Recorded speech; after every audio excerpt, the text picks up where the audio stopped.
جی، topic ہے وضو کی شرائط. شرائط شرط کی جمع ہے شرائط. تو ہمیشہ یاد رکھیے گا کہ کسی بھی چیز جب کوئی بھی چیز جب شرط ہوتی ہے تو پہلے شرط کا پورا ہونا ضروری ہوتا ہے اور بعد میں وہ کام کیا جاتا ہے. پہلے شرط پوری ہوگی بعد میں وہ کام ہوگا. مثال کے طور پر نماز کی شرائط ہیں، تو جو نماز کی شرائط جب پوری ہو جائیں گی پھر نماز شروع ہوگی. مثال کے طور پہ استقبال قبلہ ہے، ستر عورت ہے. ٹھیک ہے. تو یہ جو نماز کی شرائط ہیں، طہارت ہے، جب یہ پوری ہو جائیں گی اس کے بعد نماز شروع ہوگی. اگر کوئی شرط رہ جائے تو نماز شروع ہی نہیں ہوگی. شرط اسی کو کہتے ہیں. اور ہمیشہ یاد رکھیے گا کہ شرط وہ اس عبادت کا حصہ نہیں ہوتی، اس عبادت کا پارٹ نہیں ہوتی. نماز کی جتنی بھی شرائط ہیں وہ آپ نے نماز سے پہلے مکمل کرنی ہے. اور رہی بات نماز کے اندر جو کچھ بھی آپ پرفارم کرتے ہیں، وہ جو کچھ بھی آپ نماز میں ادا کرتے ہیں وہ نماز کے ارکان ہوتے ہیں، نماز کے فرائض ہوتے ہیں، نماز کے واجبات ہوتے ہیں، نماز کی سنتیں ہوتی ہیں. شرط نہیں ہوتی وہ چیزیں. نماز کے طریقے میں جتنی چیزیں شامل ہیں ان میں شرط شامل نہیں ہے، کیونکہ شرط تو نماز شروع کرنے سے پہلے پوری ہونی چاہیے تھی. اچھا، کچھ یہاں پہ جو میں نے شرط سمجھانے کے لیے یہ بات بتائی تھی. ابھی میں نے آپ کو دو چیزیں بتانی ہے. ایک تو وضو کے واجب ہونے کی شرط، کہ کس پر اور کب وضو شرط ہوتا ہے. اور دوسری میں آپ کو بتاؤں گا کہ وضو کے صحیح ہونے کی شرط، کہ وضو کی صحت کی صحیح ہونے کی شرط. تو وضو کے پہلی جو ہے وہ آنے والی ہے، وہ تھوڑا سا سمجھ لیں. 8 ایسی شرائط ہیں کہ جو وضو کے واجب ہونے کی شرائط ہیں. 8. جیسے مثال کے طور پہ آپ سے میں پوچھوں کہ کیا کافر کے اوپر وضو واجب ہوتا ہے، تو آپ کہیں گے نہیں، وضو تو مسلمان پر ہوتا ہے. تو یہ ایک وضو کے واجب ہونے کی شرط ہے کہ اس کے لیے ضروری ہے کہ وہ مسلمان ہو، بالغ ہو، عاقل ہو، تو اس کے اوپر وضو کرنا واجب ہوگا. پانی بھی ہو اس کے پاس تو ہوگا واجب، ورنہ نہیں ہوگا. تو اس کو عبارت کو سمجھیں اور لکھیں. لکھیے کہ شروط وجوب الوضوء، وضو کے واجب ہونے کی شرائط، و شرط وجوب ہی، اور وضو کے واجب ہونے کی شرائط. نمبر 1، العقل، عاقل ہونا. نمبر 2، والبلوغ، بالغ ہونا. نمبر 3، والاسلام، مسلمان ہونا. نمبر 4، وقدرۃ علی استعمال الماء الکافی، اور اور اور کافی پانی کے استعمال پر قدرت رکھنا. وہ وجود الحدث، اور حدث کا پایا جانا. وہ عدم الحید والنفاسی، اور حیض و نفاس کا نہ ہونا. وضیق الوقت، اور نماز کے وقت کا تنگ ہونا. لکھ لیا؟ آپ سمجھے بات.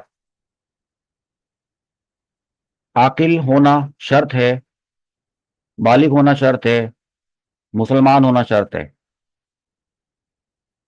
اتنا پانی پاس ہونا شرط ہے جو کافی ہو وضو کرنے کے لیے. اگر نہ ہو پانی اتنا کہ جس سے وضو کیا جا سکے تو پھر وضو کرنا شرط نہیں ہے اس کے اوپر، تیمم کرے گا. حدث کا ہونا شرط ہے. حدث کا مطلب کیا ہوتا ہے؟ حدث کا مطلب ہوتا ہے کہ بے وضو ہونا. صحیح ہے. کسی کا وضو تھا، ری خارج ہو گئی تو اس کا وضو ٹوٹ گیا تو حدث ہو گیا. یہ ہوتا ہے حدث. ٹھیک ہے. حدث کی بھی دو قسمیں ہوتی ہیں. حدث اصغر ہوتا ہے اور حدث اکبر ہوتا ہے. حدث اصغر یہ ہوتا ہے کہ وہ شخص جو بے وضو ہے وہ حدث اصغر میں مبتلا ہے. اور ایک ایسا شخص جس پہ غسل فرض ہوا ہوا ہے، غسل، جنبی شخص یا حیض و نفاس والی عورت، سوری، اس کو غسل، بس یہ مرد کی بات لے لیں، تو جس پہ غسل فرض ہوا ہوا ہے تو وہ جنبی ہے، تو اس والے غسل فرض ہونے والی حالت کو کہتے ہیں حالت حدث اکبر. اور جب عورت حیض و نفاس سے فارغ ہو جاتی ہے، پاک ہو جاتی ہے، تو اس پہ غسل فرض ہو جاتا ہے. اب چونکہ اس پہ غسل فرض ہوتا ہے نا، تو غسل بڑا حدث ہے اور وضو چھوٹا حدث ہے. بے وضو ہونا چھوٹا حدث ہے اور بے غسل ہونا بڑا حدث ہے. یہ ہو گیا، سمجھ میں آ گئی بات؟ تو اگر کسی کا وضو نہیں ہے اور وہ نماز پڑھنا چاہتا ہے، وضو نہ ہونے کی وجہ سے وجود الحدث ہی ہے، حدث کا پایا جانا ضروری ہے، تو اب وہ نماز نہیں پڑھ سکتا. واجب ہے اس کے اوپر، یہ شرط ہے اس کے اوپر کہ وہ وضو کرے. وعدم الحید والنفاس، اور یہ بھی شرط ہے کہ حیض و نفاس نہ ہو. اس کے بعد ایک چیز آتی ہے 8ویں نمبر پہ، وہ ضیق الوقت، یہ وقت کا تنگ ہونا. دیکھیے یہاں پر لوگ کنفیوز ہو جاتے ہیں کہ وقت کا تنگ ہونا شرط ہے وضو کو واجب کرنے کے لیے. یعنی جب نماز کا وقت تنگ ہو، نماز کا وقت کم ہو، تو وضو کرنا شرط ہے. تو لوگ بولتے ہیں نماز کا وقت اگر تنگ ہو تو پھر وضو کیسے کریں گے؟ اتنا تنگ نہ ہو کہ جس میں وضو کر کے نماز ہی نہ پڑھی جا سکتی ہو. یہاں پر ایک اہم بات اچھی طریقے سے سمجھ لے کہ دراصل وضو نماز کے وقت کے داخل ہوتے ہی واجب نہیں ہوتا. توجہ سے سنیے گا. فرض کریں کہ 12:40 پر ظہر کا وقت شروع ہوتا ہے، تو 12:40 کے بعد فوراً کوئی عاقل ہو، بالغ ہو، مسلمان ہو، اور پانی بھی اس کے پاس اتنا کافی ہو جس سے وضو کیا جا سکتا ہو، اور وہ بے وضو بھی ہو اور حیض و نفاس بھی نہ ہو، تو اس کا یہ مطلب نہیں ہے کہ اب اس کے اوپر وضو کرنا واجب ہو گیا ہے کہ چونکہ نماز کا وقت 12:40 پر داخل ہو گیا ہے. نہیں، ابھی اس کے اوپر وضو کرنا واجب نہیں ہے. بلکہ جب وقت تنگ ہو جائے گا تو یعنی کم ہوتا جائے گا، نماز لیٹ کرتے چلے جا رہے ہیں، وقت کم کم سے کم ہوتا چلا جا رہا ہے. کم کو کہا ہے تنگ، تنگ ہوتا چلا جا رہا ہے، نماز کا وقت گزرتا جا رہا ہے. تو جب وقت تنگ ہوتا جا رہا ہے، جیسے ہی وہ وقت اتنا تنگ ہو جائے گا کہ اس میں وہ وضو کر کے نماز پڑھ سکتا ہے، اب اس پر وضو واجب ہے، یہ کہا جا رہا ہے. ٹھیک ہے. اس کے بعد جو شرائط آپ کو بتائیں گے تو وہ دراصل وضو کے صحیح ہونے کی شرائط ہیں کہ وضو کے صحیح ہونے کے، درست ہونے کا حکم اس وقت لگائیں گے جب اس میں سے 3 شرائط پائی جائیں گی. پہلے 3 شرائط لکھیں پھر سمجھاتا ہوں. شروط صحت الوضوء، وضو کے صحیح ہونے کی شرائط.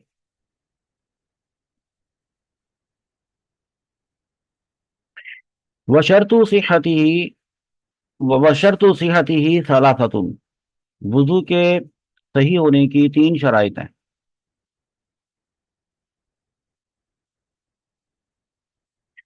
عموم البشرة بالماء الطهور،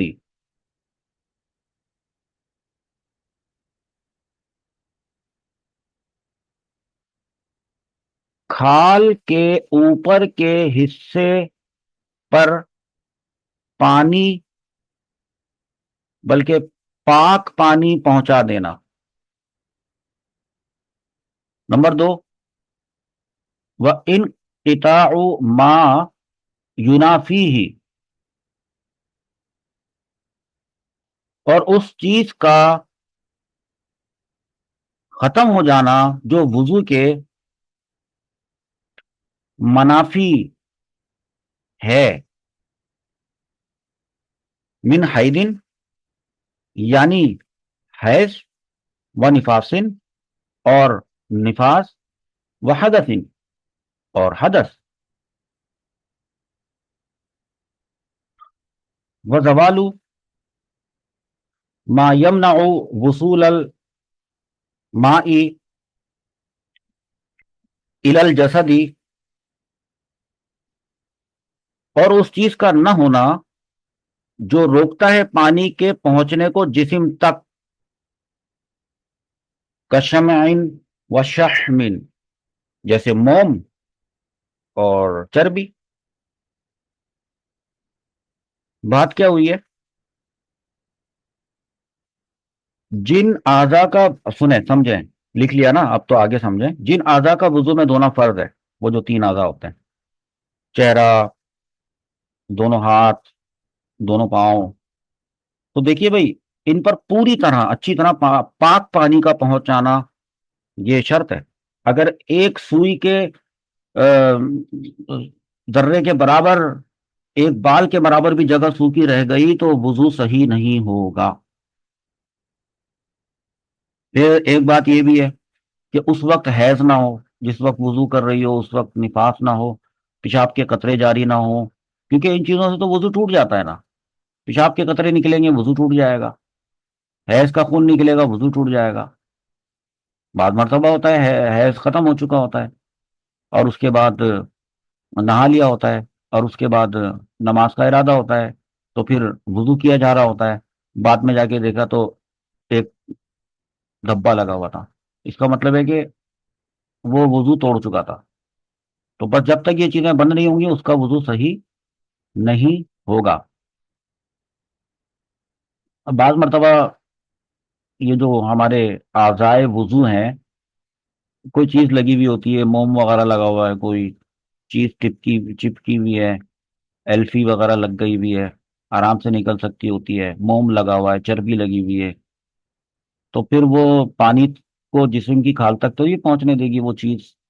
تو اس چیز کو ریموو کرنا، اس چیز کو ہٹانا، یہ شرط ہے، ورنہ وضو ٹھیک نہیں ہوگا. اگر وضو ہی نہیں ہوگا تو وضو کے بعد جو عبادت کی گئی، نماز، نماز بھی نہیں ہوگی. اب اس کے بعد چلتے ہیں کچھ وضو کے احکامات پڑھتے ہیں، بہت امپورٹنٹ، بہت ہی اہم.